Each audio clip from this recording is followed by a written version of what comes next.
All right, good morning. I think everybody knows who I am, but I'm Jeb Brady. I'm the building official. Been with the town for almost 20 years. I was born and raised in Cape Charles, so everybody who's met me before knows that I'm very passionate about Cape Charles, and I want to keep Cape Charles very safe. So hence why I take this very seriously. So show of hands if anybody is a new STR that I've never inspected before. So you're the only one. Okay. So most everybody here is familiar with my rental inspection process, but we'll go through it completely since we have a few new. So after the business license is complete and we have proof that that is done, you would then submit a rental inspection application to my office. That would go to, right now it would go to Connie Drummond, who is our permit tech. That will be handed over to Adam shortly after he goes through some training.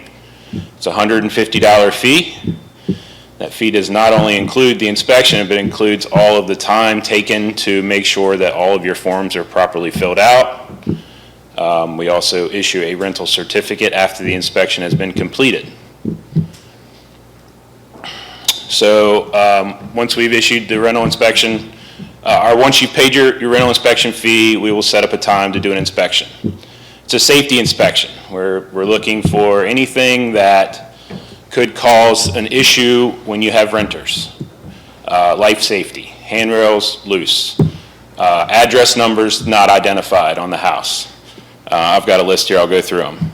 Smoke detectors are required on each floor in the vicinity of bedrooms. Smoke detectors required in each bedroom. If you have fuel-fired appliances, propane, anything oil heated. If you have an attached garage, we require carbon monoxide detectors on each floor. Windows must be in an openable condition in your bedrooms. They have to meet a certain size criteria depending on what floor they are on. Fire extinguishers required in the kitchen. All water heaters must have their pressure relief valves piped to the exterior, or if they're in a garage, to the floor. Electrical panels must be labeled. Electrical boxes, including switches and receptacles, shall be secured to prevent any fire or electrocution hazard. We want to protect children. All locks on exterior doors must be openable from the interior without the use of a key. So we have thumb turns. You know, we don't want a lockable where somebody can take a key out and then we have no way to get out if there's an emergency. I said handrails and guardrails must be sturdy. Charcoal grills, we don't want them on wooden decks or porches. Any other type of grill, we don't want them up against the house. We've had several close calls. I'm also in the local fire company, volunteer fire company. We've had several close calls with tenants leaving their grills on, forgetting them going in the house, and we've got melted siding almost creating, a whole house fire. We don't want that.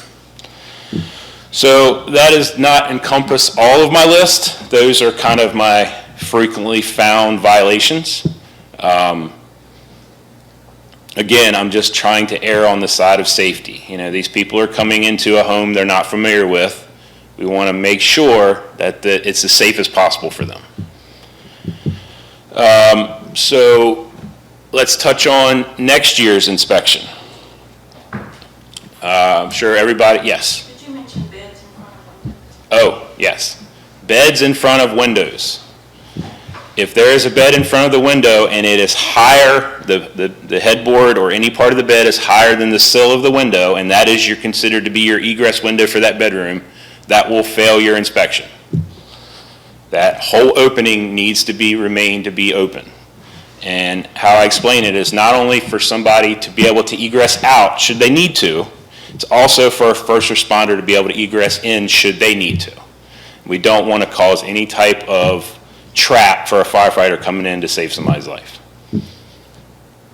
Any questions about that before I move on? Anything on my teams? Nope. Okay. All right. So everybody's familiar with all of the new zoning regulations regarding short-term rentals. So when it comes to occupancy next year, the town council has set in the zoning ordinance that it's Okay. All right, here we go. Yep, thank you. Because I didn't have a PowerPoint ready to go today, I apologize. So there shall be no more than 2 lodgers per bedroom, plus 2, with the maximum number of overnight lodgers per dwelling being no greater than 10. So the plus 2, people are thinking that it can be just plus 2 in a hallway, or plus 2 in a living room or a family room. It's plus 2 in one bedroom if the bedroom meets the proper square footage. So the building code says that a bedroom has to be 70 square feet for one occupant. If you go over more than one, it has to be 50 square feet per person. So a bedroom that can sleep 2 people legally is 100 square feet. So if you want more than 2 in one bedroom, you have to meet with, if you want 4, it would have to be a 200 square foot bedroom. If you want 3, it would have to be a 150 square foot bedroom. So it's 2 per bedroom, with one room allowing more than 2 if it meets the square footage requirement. And that's where people are kind of getting hung up. Okay, you're not allowed 2 just because. You have to have the square footage to meet the extra 2. Is that clear, or do I need to? You know what I think is the confusing part of this, Jeff, is that the plus 2 is really a wasted piece of information. Because really, what you're saying is that it doesn't matter if they were 20 years old or 2 years old, they can still be in that room if you have the square footage. So why use the word plus 2? Because council wants a standard of only 2 per bedroom, no matter, you could have 5 bedrooms that are all 200 square feet. You can only have 2 in 4 of those bedrooms. Only in the 5th one can you have 4. Okay, so there, I'm confused on that. So, let me just ask a question for clarity. So if I have a bunk room, in order to have more than 2 people in that bunk room, they have to be under the age of 2. No, that's not correct. Okay, so then I don't understand what the plus 2 has to do with it. Yeah, sure. I mean, maybe I'm not explaining it properly. No, you're good. Okay. But it may just be me, I'm not. No, it's a great question, Carrie. So part of when the STR ordinance was crafted by the town council, there was, as many of you may remember, months and months of discussion, and for a period of time there was consideration of a cap of the number of STRs allowed in the town of Cape Charles. That was moved away from, and in response to that, the council felt if they actually put a cap of the number of individuals in any one particular property, that was the more desirable outcome that they were trying to achieve in our community. So they weren't saying, oh, we're going to have a cap of how many STRs overall. We just want to limit how many people may be at one particular address, period. And so that's the standard they established in the zoning ordinance, is a maximum of 10 occupants if your bedroom meets, the number of bedrooms meet the requirement defined, not just in our zoning ordinance of what a bedroom is, that's also the state building code definition of a bedroom. So that's nothing new, that's always been the standard. And on top of that, they said, okay, now we will allow 2 things. We won't count kids under 2 at all. So that's not relevant to them in the use of this property when you communicate with your potential lessees. Is that the right word? Thank you. And then secondly, if you are then going to have more adults, whether that be a 3-year-old or a 25-year-old or a 42-year-old, they want to limit that you can have 2 more stay in one particular bedroom. That's it. So I can have the original 2 planned in that bedroom plus 2 more in that space. But no more than that. No more of an increase over that. Still with a limit of 10. So some rooms, some homes only have 3 bedrooms. But this now gives them the ability, if the bedroom has the appropriate square footage, to potentially bump up to accommodate a total of 4 people in that space. But is there a CUP process for more, or is that? We're going to talk about that here in zoning for next year. So for right now, the only requirements you have to adhere to is the safety requirements outlined when Jeb does his inspection to determine your bedroom and occupancy of each bedroom space. So we're going to let you know now, we are beyond any enforcement that Jeb is putting in, and it's relative to if you have, say, furniture that's blocking a window, to address the egress issue he just mentioned, he's going to make you move that. Yeah, If so if that you was my also, question. It was like, if you have 6 bedrooms, 6 times 2 is 12. She's going to address that in the zoning part. I Yes. thought there was so let's talk about that for a second. So again, if you have 6 bedrooms right now, and they all meet the definition of a bedroom, and so that means you could have 12 people today, you still can have 12 people today. That's for next year. We're going to be talking about the 2026 requirements. So we are trying to do pre-education. We're trying to get all this out in advance so that you know come 2026, because many of you will start doing your marketing and potential new contracts for the next season in the fall. We want you to be aware. Don't presume if you were certified for 12 this year that's what you're going to get in 2026. We're telling you now there will be a cap of 10. And there is a process to request an increase. I'm going to go through that next, but I'm going to let Jeb finish his piece of this presentation. So just to follow up on that, Jeff, I think, there's as I'm sure you guys know, there's a pretty active group that has a Facebook page for the vacation homeowners here in town. And it's unfortunate that this particular aspect is very, very misunderstood and being interpreted many different ways. And I still think the +2 is what's doing it. Because everybody thinks, okay, you have an occupancy of 10, but I can have +2 if I can sleep more people in that bedroom. Yeah. So I think using the term +2 is what's doing it. Just a suggestion, I would just say that the occupancy is 10 maximum. If you have a room that is large enough to sleep more than 2, you can have kids under the age of 2 up to a maximum of 2 in it. Because everybody... That's not even correct. The under 2 doesn't even count in the occupancy total. So if I have a 4-bedroom house that sleeps 10, and I bring 3 2-year-olds, they're not even counted in that occupancy. So if I have, so let's take a typical 4-square house that has 4 bedrooms. And let's say one of them has a 200-square-foot bedroom. They are allowed 10 people. If they bring 3 people under 2, numbers doesn't even count it, so they could essentially have 13 in that house. But you still got to have room enough in the bedroom. Right. So I'm saying that's the confusing part. Well, yeah, I do understand that it's confusing. I am spending the extra time with every single house I go in and measuring the rooms now, and giving these owners the information that they need to know about what's going to have to change next year. Because I don't want to have to re-inspect next year if I don't have to. So I am spending the time. I have a little measure thing. I have a calculation sheet that I'm going through and measuring every bedroom. And if they're there, if the owner or management company is there, I'm spending the time and educating them on what's going to happen next year. So I do understand that it's confusing. I do. So just to highlight some of the conversation that occurred leading up to this ordinance. Initially, when the ordinance first came out, we actually said kids under 6 months of age would not be counted towards occupancy. Through the public hearing process and discussion with town council, they upped that to the age of 2. They even at one point, if you were part of those meetings, that they went as high as 12. They were going to say kids under 12 would not count towards occupancy. We brought them back and they agreed with us saying maybe the age of 2 is where we stop it, because there's a presumption that potentially if you're, say, still an infant, you're coming in a crib. Your parents are bringing a crib to the house. That's not something we're going to count, and most likely that crib will be in the room where their parents are. All the way up to a pack and play, is that what it's called? But you still got to have that extra square footage. No, not for those under 2. You do not. Because there is a presumption that child may be sleeping with their parents in some capacity.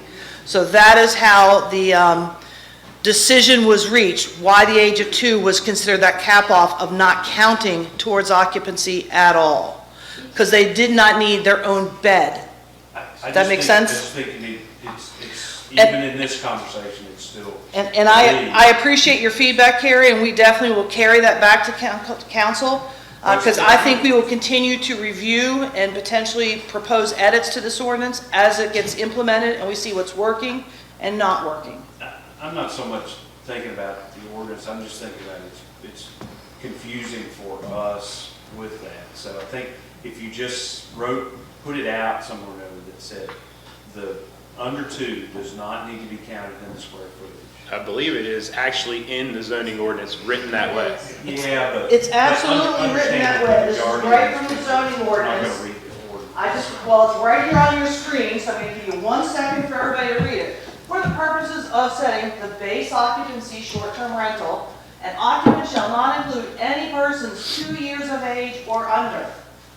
That's as clear as we can write it. That is directly from the ordinance. So, and we actually have informational pages on the planning page, building page, treasurer page for short-term rentals that identifies these very questions. So we will continue to put these frequently asked questions up on our website and continue to try and improve our explanation to you to make it crystal clear.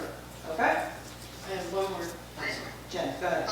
For the under 2, you can just think of it like the airlines. Like if somebody has an under 2 sitting on their lap, they don't have to pay for another seat. So it's kind of like that for the occupancy. So the under 2 are not counted toward the max. And then the other part they're talking about with the number of bedrooms per room, like they said, that's already state code. Amy.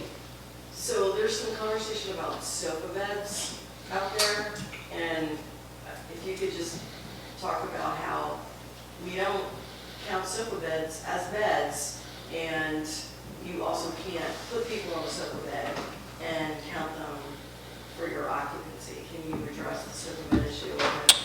Yeah, so, the requirements are that, the square footage is measured in bedrooms, and the bedrooms have definitions that have to meet certain criteria. We do not count a living room as a bedroom, so they are not counted. Was there something in the chat, Tracy? We're coming to that in a second. Do you want to go over the I'm trying to definition get of the bedroom? Yeah, so this is in the zoning ordinance, also mimics the building code.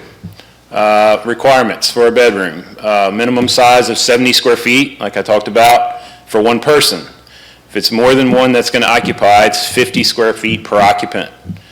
Must have access to a bathroom without crossing another bedroom. Every bedroom must have access to natural ventilation and have a permanent heat source. 2 means of egress, one that leads to the rest of the house without going through another bedroom, and one that leads directly to the outside. If the outside egress is a window, it must be at least 5.7 square feet. So that needs to be changed a little bit. All right, so on the first floor, it has to be a 5 square foot window. Or it has to be, the opening has to be 5 square feet. If it's on the second floor or above, it has to be 5.7 square feet. And it shall be illegal to have locking bars or grates covering any egress window. And then the ceiling must be at least no less than 7 feet in height. Yes. Just a quick question, sounds like the answer is no on this, but your +2 can't be split, like 250 square foot bedrooms, 3 in one, 3 in there, 2 for one bedroom. Correct. Okay. Yes. That is how council wrote it up. Yeah. Yeah. We have a question for Jeb, and then we have another question for Mary coming in. The first half of the question is, how are the bedrooms being measured? The bedrooms are being measured by my little friend here. Little square foot measure tool. It's laser pointed. It's accurate to, I don't know, very, very minute amount. So Does this include closets? it does not include a closet, no ma'am. Okay. When a bed is blocking one egress, but there's another window, then that should be okay? It should be okay as long as the window that's not being blocked meets the certain size opening, yes. And then we had another question, but it's from Mary. It says, can you apply for the business license after April 15th? Not only is that a yes, that's a you must, absolutely. So April 15th is just one of those days that we've said that you have to have it in, otherwise you get a late fee for not having done it. If you are renewing, do it as fast as you can, as early in the year as you can. If you are considering opening a new STR, you have to have your business license and your rental inspections before you accept the first rental. So, Excuse me, April 15th would apply if you're brand new to this thing, right? No, if you're brand new, before you can rent it, you need to have a business license and a rental inspection, like right away. Very good. That's true with anybody. That's right. Yeah. Before the rental, you have to have a business license in place. Yep. If you don't turn it in until April 15th, we can't even think about your rental applications for maybe a month Right. where that, stacked up. Got it. So to the person that asked the question, come on in, give Ryan a call, come and visit with us, and we'll get you rolling. Thank you. So as a side or follow-up to that nobody's asked the question, but it's out there, I want to make people aware.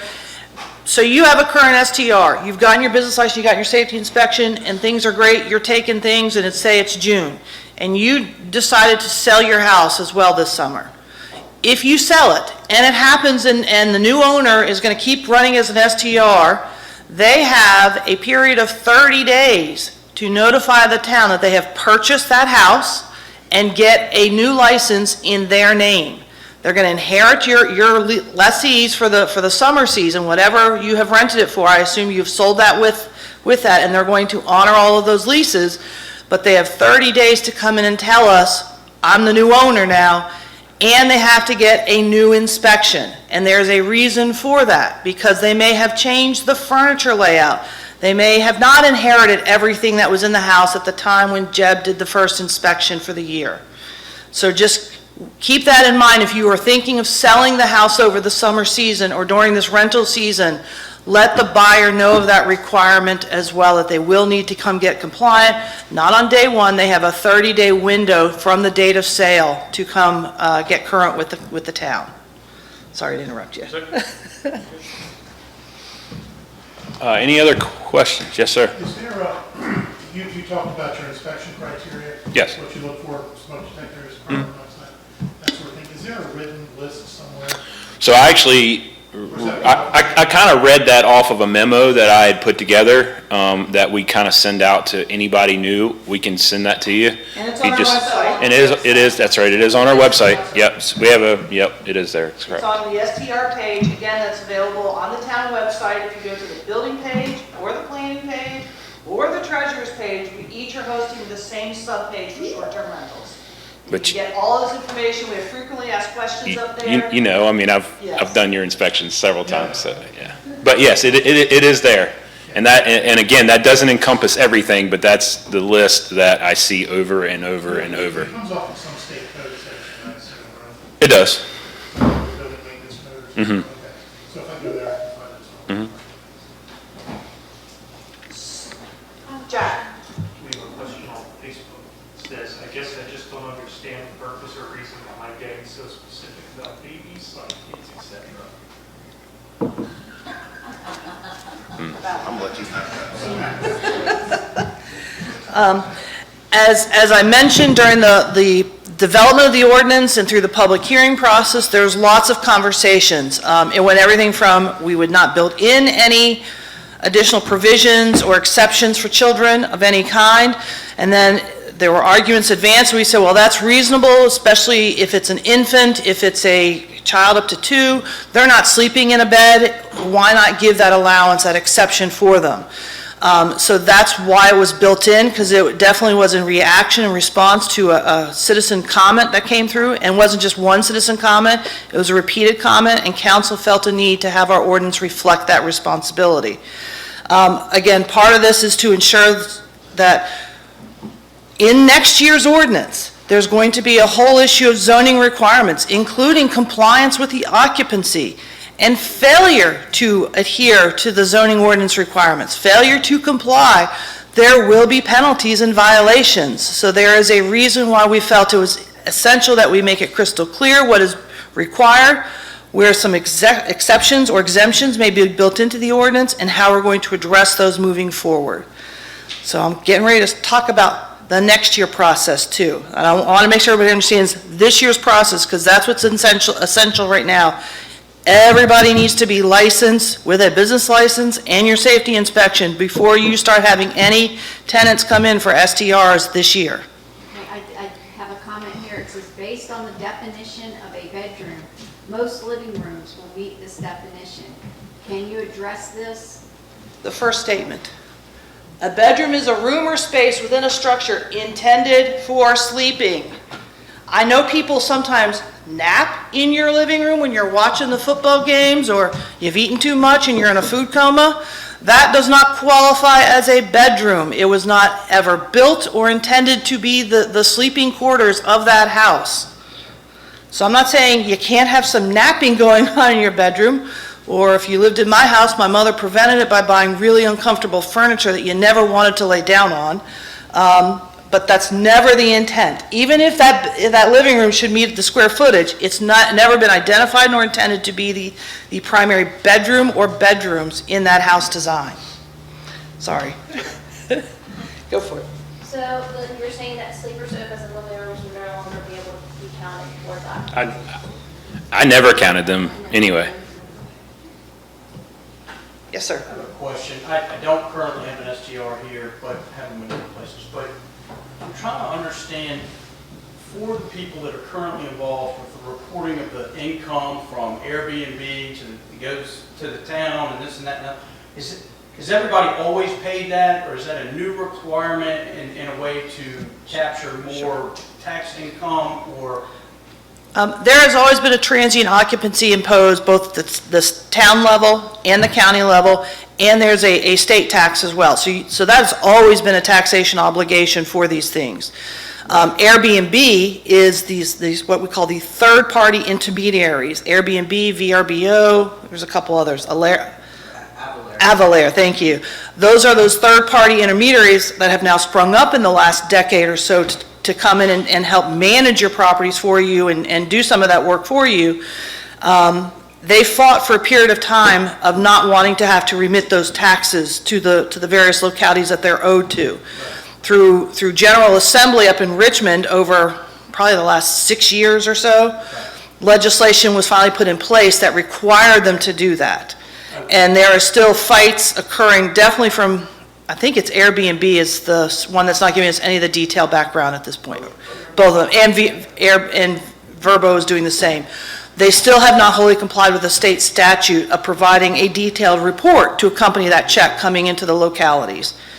I know we remit that type of payment in other scenarios. I just didn't know about here specifically. That's Yeah. what I was asking. And to your point about the confusion of payments from them, if you only have one rental, there's no confusion because it's not mixing multiple rentals together.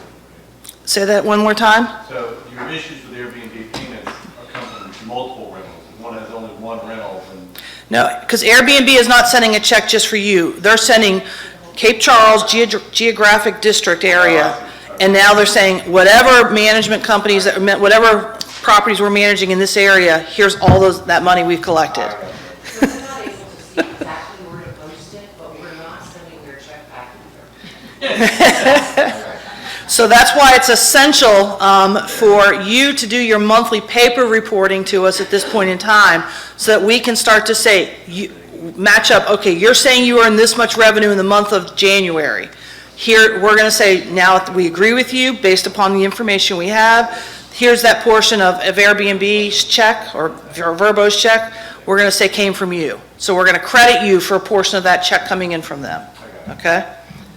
And the greater significance, I don't really want to get into this, but the greater significance, we are moving to getting software. We are looking to get more computerized ourselves from the town perspective. So next year, this is going to look a little differently. We hope a better process. Most of the paper products you were seeing in front of your desk today will be going away. You'll be able to apply online for your business license. You'll be able to report your monthly TOT.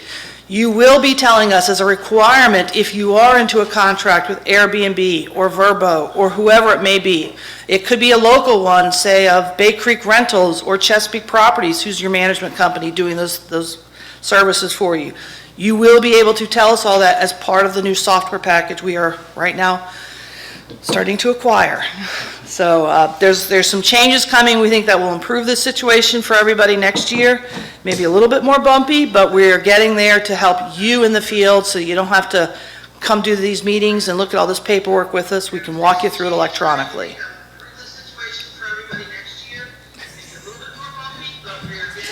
Man, I sound good.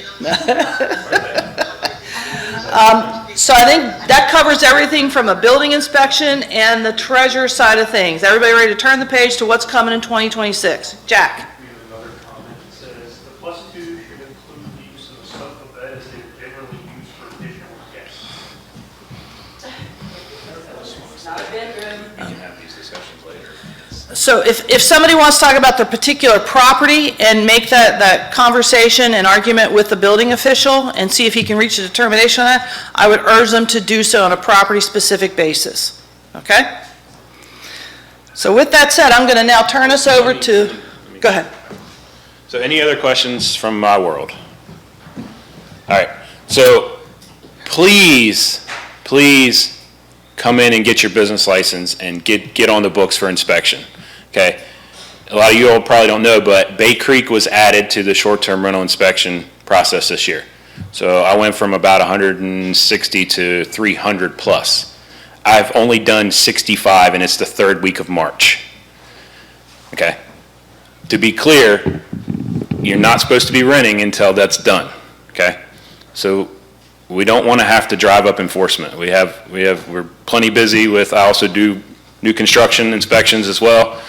I'd really not have to ramp up enforcement. I really would like to just handle this on the front end, go in and get your safety inspection done, get you your certificate, your business license, so we can just have a smooth summer, right? You did 210 last year. All right, I did over 200 last year. I'm up, it's what, 350 now, counting Bay Creek? Yeah, 350, so 210 to 350, and I'm only at like 65, 70 right now. So can I, from a show of hands, have all of you at least got your applications in for a business license at this point? Okay, so there are a few, and I know I have a couple of representatives here that have multiple properties. We do have Amy Buda here, who is one of the leaders of the vacation homeowners group in the historic district. And Anna Lee, sorry Anna Lee, I didn't see you over there. So I think you'll be able to share this message back with all of your users of your group as well. We urge you, it is essential, because again, as Ryan and Marion noted, you can't pass go until you get your business license first. And we're telling you what are some of the holdups in the processing of that business license, which is you don't have the accurate information from what you reported last year for projected revenue to truing it up to what you actually earned. And you also got to tell us what you're projecting to earn for 2025. So checking with them, if you are ready today, they're going to stay afterwards. You can sit with them and get those applications filled out right now. If you are watching and you have not gotten these processes started and you need some help, come on down. They're going to be here for a while. So they will be happy to help you walk through your applications, both for the business license and to submit your application for the safety inspection to start moving that forward. So that's my next question, because a lot of you raised your hand for the business license. So have you also then now gotten your safety inspection scheduled, or have you had it done already? Can I see a show of hands? So I got some of them, but not as many this time. So definitely get that in, because we do mean it. There will be enforcement if these things are not in place by April 15th.